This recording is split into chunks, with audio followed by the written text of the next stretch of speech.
Hello everyone, welcome back to episode 3 of Becoming an Amateur Racing Driver. Massive thank you to everyone that has tuned into the first 2 episodes.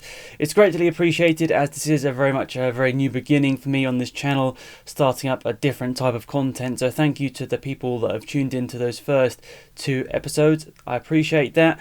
And in the 3rd episode of this series, we're going to be speaking about getting your motorsport medical. Now, it might seem like a very small part of this journey, but in a lot of ways this is kind of where your journey into motorsport begins, because you generally get your medical just before or around the same time as doing your ART test, which we'll be speaking about in the next video. So this is it, we're getting into it.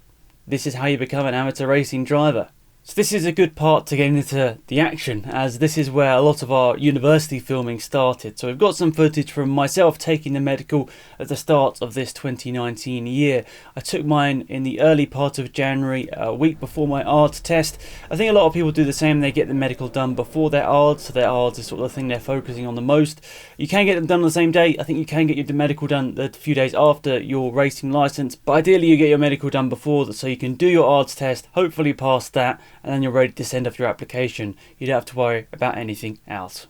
Firstly, you need to decide where you're going to get your medical done. So I've heard lots of people get them done at their GP. Now, personally, that wasn't an option for me because the GPs near myself are very busy and they weren't going to be available to be doing my motorsport medical. So I decided to take the little bit more expensive route and go to an ART test a couple of weeks before my ART test at Brands Hatch and get my medical done. I think combining them into one day is definitely a good idea, especially if you are time limited, and it saves you taking 2 days off work instead of 1, so I guess that is a positive at the end of that. But it's really nothing to be worried about. I mean, I definitely was a little bit worried myself going to the medical. I was like, what could they possibly find? I mean, I always kind of think a bit negatively in this aspect. I was thinking, what are they going to find to make me not be able to do this? And then I was thinking, oh no, the university documentary is going to finish before it's even started. But thankfully for me, there was no issues. I managed to get my motorsport medical done.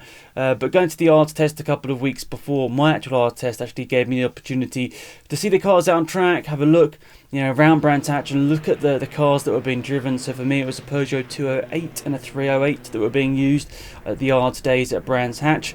So, I got to see the characteristics of those cars around the track, and it just gave me a little bit of experience, but it's not essential that you go and do that. Now, as I mentioned already, it isn't essential that you get your medical done before your license, especially if you're doing it on the same day. That doesn't really matter to you, but it's not essential that you get your medical done before your license, but it does sort of speed the process up, because there's always going to be a longer waiting list to get your ART test done than getting your medical done. So I'd say get your medical done as soon as possible, and then hopefully it means that you can sort of concentrate on the ART test, because especially if you haven't really had much experience on the track, the ART test is going to take up quite a lot of your mental capacity getting them through that process. But we'll get onto that in a later video. As I said, the next video will be dedicated to taking your ART test. But if you can, I'd say maybe try and go a week or 2 before your ART test to try and take the nerves off yourself, so you're focusing on one thing rather than 2. So finally, once you've chosen what you're going to do, it's probably a good idea to fill out your application form, because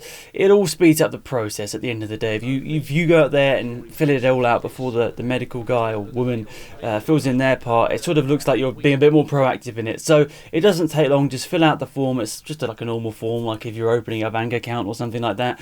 Just the normal stuff, name, address, phone numbers, next of kin, stuff like that.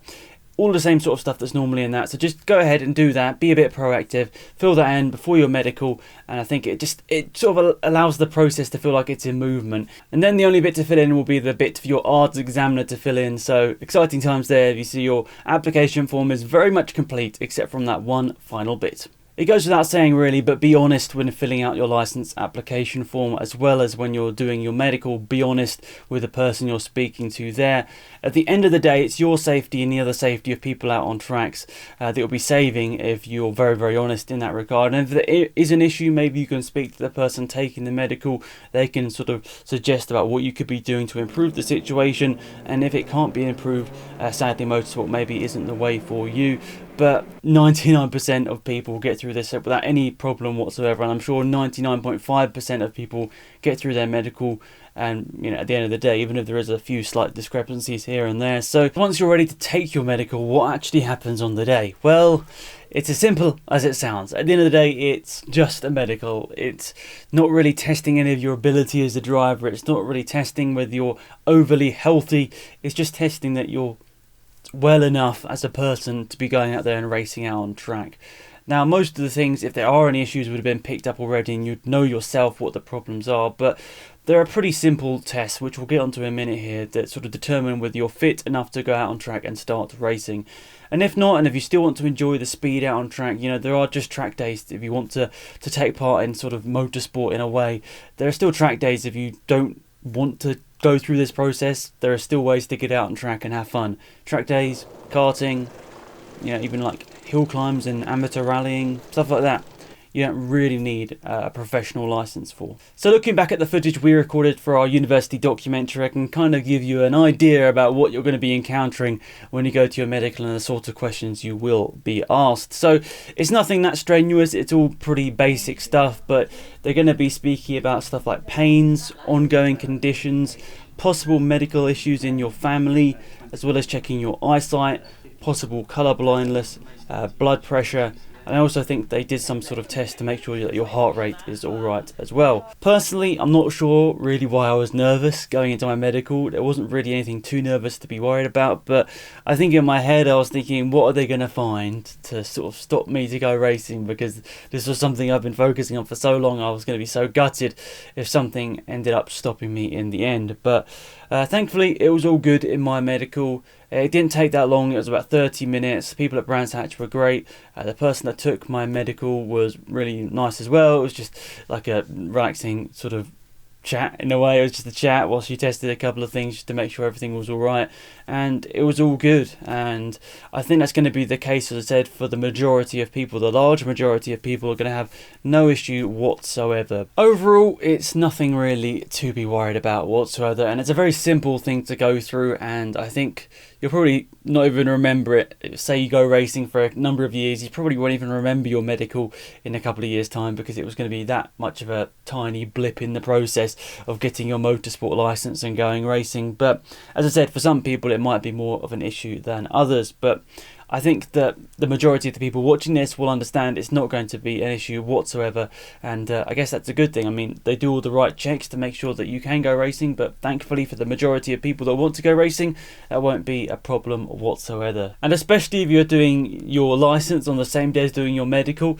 you're not going to be thinking about doing your medical whatsoever. You're just going to be thinking about getting into the tester's car and actually getting your motorsport art license, and that's the exciting bit, especially if you're doing it on the same day. So you're probably not even be worried at all about getting your medical done. It would just be something else that's happening in the day. It might also sort of just feel like a part of the whole day in general. You might not even think of it as a separate thing, but definitely no reason to be nervous. It should all be okay, and hopefully that's another little process on the way to get to motorsport that hopefully won't affect many people. So in a few days' time, later this week, we'll be looking into a bit more of a juicy part of this journey, and that's taking your ARD racing license. So I'm going to give you as much detail from my experiences doing it earlier on this year, as well as some footage that we filmed along the way. Of course, a little note, we don't film any of the stuff in the actual license room, the written room, because of course you don't want to give away the answers for people to be able to cheat in the future. So yeah, there'll be no sort of filming from that point when I'm taking the actual test. But I think I can remember a couple of the questions. Of course, I don't know whether I got them right or not. I think I did get 100%. Think I did, but of course that might be something hopefully you get a bit of knowledge from in that next episode, sort of the style of questions that you might be asked. So yeah, that should be a pretty exciting one to get into, and I'm looking forward to showing more footage actually, because in the documentary we didn't really show that much, unfortunately, just because we didn't have any time. But I think it'd be quite exciting to show you sort of the experiences I went through on my R today, because I was very nervous for that, very, very nervous. I mean, I was a little bit nervous for the medical, as I said already, but the license, yeah, I was definitely nervous for that. So yeah, thank you once again for tuning in. Hopefully you enjoyed this video. It's much appreciated your likes on the video, as well as your comments down there as well. Let me know yourself if you're taking on this journey in 2020. I'm excited to hopefully see some of you at the racetrack next year.